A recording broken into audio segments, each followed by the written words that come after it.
J'ai vécu en banlieue. Avec des guns. Des bad boys.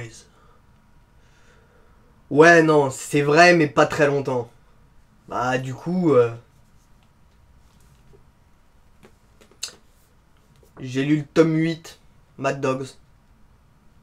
Ça faisait gangsta. Salut à tous et à toutes, et aujourd'hui on se retrouve sur Délire de Vince pour une nouvelle vidéo, une nouvelle critique de livre, book review, appelez ça comme vous voulez, de Cherub, tome 8, Mad Dogs, écrivain Robert Muchamore, date du parution 2010 en France, 2007 en Angleterre. Le prix est comme d'habitude de 6 € pour le format de poche et d'une quinzaine d'euros pour le format broché, comme à mon habitude encore une fois. La vidéo se coupe en deux parties. Donc la première partie est le résumé avec une partie du résumé jusqu'à un timecode. Le timecode vous permettra d'aller directement à l'analyse pour ceux qui ne veulent pas écouter tout le résumé et ne pas se faire spoiler tout le livre. En gros, vous avez juste un avant-goût, une petite pépite dans la bouche pour vous dire est-ce que vous avez envie de lire le livre ou est-ce que vous n'avez pas envie de le lire. Et enfin, donc l'analyse où j'analyse un petit peu le livre avec les données d'aujourd'hui où je trouve des côtés positifs et négatifs au livre. Voilà, on est parti. Le livre débute à Luton, banlieue londonienne, où deux agents de Cherub, Michael et Gabriel, sont envoyés pour une mission d'infiltration dans un gang, les Slasher Boys. Donc la ville de Luton se divise en trois gangs, donc il y a les Slasher Boys d'un côté où les deux agents sont infiltrés, les Runt et les Mad Dogs. Donc bien entendu, le couple de Cherub doit faire différentes missions et une de ces missions est de récupérer une quantité de cocaïne pour la revendre. Malheureusement, le lieu où ils doivent récupérer la cocaïne est un guet-apens. Ils sont agressés par les Runt et notamment Gabriel se retrouve très lourdement blessé et doit être hospitalisé d'urgence.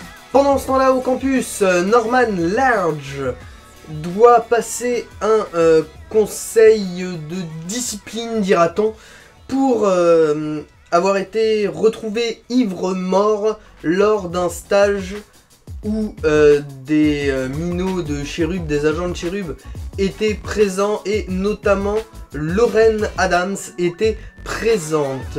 Donc par conséquent, vu que Norman Large est quand même quelqu'un de très pervers dans ses stratagèmes, il va menacer Lorraine de tuer son petit chien si jamais il raconte tout pendant elle raconte tout pendant le conseil de discipline. Peu de temps après, James, Kyle et Lorraine mettent un stratagème en place pour se venger de Large. Le principe est très simple, ils prennent un cliché de photo où James flirte avec la fille de Large pour justement le mettre à ébullition, quoi. Tout fonctionne parfaitement et avec cette réussite, Zara convoque les trois agents et se font punir pour chantage. Avec l'agression de Gabriel, la mission se retrouve au point mort. La décision est prise par Cherub d'envoyer James et Bruce infiltrer le gang des Mad Dogs. Et Michael continue d'infiltrer le gang des Slasher Boys. Donc les trois jeunes se retrouvent à domicilier, on va dire, au zoo. Ce qu'ils appellent le zoo, c'est un bâtiment destiné aux jeunes perdus dans la délinquance. À partir de ce moment-là, je vous invite à, si vous voulez pas être spoilé, il y a un timecode qui s'affiche juste là, sur la couverture. Vous avez le droit d'y aller, ça vous emmène directement à l'analyse. Sinon, vous pouvez rester, je vous laisse 5 secondes. 5, 4, 3, 2, 1, 0. Vous avez vu, les secondes passent très vite. On continue. James retrouve Junior mort. Donc pour ceux qui connaissent ou qui ne connaissent pas Junior mort, il fait partie d'un des protagonistes du tome 2 de Cherub Trafic. Et donc grâce à cette liaison retrouvée, on va dire, James, cela lui permet de s'attacher plus facilement sur les activités de Sacha. Donc Sacha est celui qui dirige les Mad Dogs. Donc comme ça il va pouvoir commencer les activités, vol de voiture, braquage, etc. etc. Mais la rivalité entre les Slasher Boys et les Mad Dogs est à un tel niveau qu'un jour les Slasher Boys vont décider de faire une attaque dans le club de foot de Sacha qui se nomme le Mad Dogs Football Club, je crois. Et par conséquent va blesser quasiment toute l'équipe et bien entendu les jeunes qui se retrouvaient pour faire l'entraînement, bah les parents leur interdit d'y retourner. Donc du coup ça provoque la faillite du club. Sacha, inutile de dire qu'il est en train de bouillir. De son côté, Chloé fait chanter Simeon Betin. C'est un homme, on va dire, d'affaires qui joue sur 2 tableaux en planifiant les transactions des Slasher Boys et de l'autre côté, les transactions des Mad Dogs. Donc par conséquent, Chloé ainsi que Simeon vont mettre un plan en place.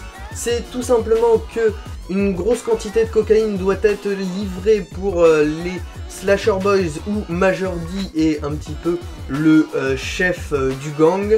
Donc dans un entrepôt, ils vont être livrés. Et à côté de ça, Sacha, connaissant justement le fait qu'il y aura une transaction, va tout simplement voler de l'argent dans l'aéroport qui, cet argent était destiné à payer la transaction. Or l'entrepôt est attaqué par une 50aine de runs et le bâtiment est bourré d'explosifs. Sacha a prévu de détruire simplement les Slasher Boys en faisant exploser donc l'entrepôt et ainsi se retrouver un petit peu seul gang dans la ville de Luton. Ainsi Sacha fait exploser le bâtiment. Heureusement Michael arrive à se faufiler et à vite partir de l'entrepôt qui est en train d'exploser. Il se retrouve à devoir neutraliser un runt et se met à l'abri dans une école, on dira soit maternelle, soit primaire. Pendant ce temps-là, James et Sacha donc vont voler effectivement une partie de l'argent, mais un lourd dispositif est mis en place à l'aéroport pour les arrêter. James et son compère donc vont réussir à s'évader de l'aéroport, mais vont rapidement se faire arrêter. Pour la première fois depuis le début de la saga Cherub, la mission n'est pas une franche réussite puisque finalement elle ne fera qu'envenimer les relations et la rivalité entre les Slasher Boys et les Mad Dogs. Enfin, une fois revenu à Cherub, James doit avouer à Dana qu'il l'a trompé avec la fille de Sacha. Et je vous le laisse pour ceux qui veulent vraiment lire le bouquin, mais c'est un moment assez rigolo. Vraiment rigolo. Allez, on passe à l'analyse. Dans cette analyse, quelque chose qui m'a frappé de suite, il y a beaucoup de personnages, beaucoup de protagonistes. Et franchement, je ne rigole pas, je n'ai jamais eu besoin de faire ça pour résumer sur papier un Cherub. Mais là, regardez. Bon, vous voyez un petit peu, c'est le bordel, j'ai dû découper un peu partout, faire des... Il y a trop de choses, beaucoup trop de choses, beaucoup trop de personnages. Et j'aurais dû marquer un petit peu en fait sur une feuille à chaque fois que je rencontre un nouveau personnage, à qui il appartient, etc. Parce que c'est vrai qu'il y a des fois j'étais un peu perdu et j'étais obligé de... Grâce à mes souvenirs un peu lointains, vu que j'ai mis beaucoup de temps à lire ce livre, étrangement, peut-être parce que tout simplement je trouvais pas le temps spécialement, ce qui est dommage. Je pense qu'un livre Cherub doit se lire en 1 semaine et demie, 2 semaines gros maximum. Sinon en fait vous y perdez toute la rapidité du bouquin et le fait d'être dedans. Donc du coup, ça fait partie de l'analyse du bouquin, c'est que beaucoup de personnes sur internet, j'ai lu, adorent le tome 8. C'est simple, hein, ils l'adorent, c'est leur meilleur tome, quasiment. Mais moi, c'est vrai que je l'ai beaucoup aimé, mais je dirais pas que c'est mon meilleur tome non plus, voyez-vous. Bref, tout ça pour dire que j'ai vraiment beaucoup aimé ce tome 8, quand même, Mad Dogs. C'est pas mon préféré, inutile de vous le dire. C'est pas mon préféré, mais c'est vrai que c'est toujours intéressant. On voit que Robert Muchamore arrive à faire 2 bons tomes sur les gangs. Ce serait sympa qu'il en fasse pas un 3e, du coup. Parce que bon, c'est sympa, mais c'est pas ouf non plus, quoi. Allez, j'espère que cette vidéo vous aura plu. Je vous dis bye bye tout le monde, n'hésitez pas à me rejoindre sur Twitter, Facebook, Snapchat, Instagram, tout est dans la description. N'hésitez pas à mettre un petit pouce bleu, à me dire dans les commentaires ce que vous en avez pensé de cette critique. Et je vous dis ciao tout le monde, c'était une vidéo sur Délire de Vince, avec Vincent, pour vous servir.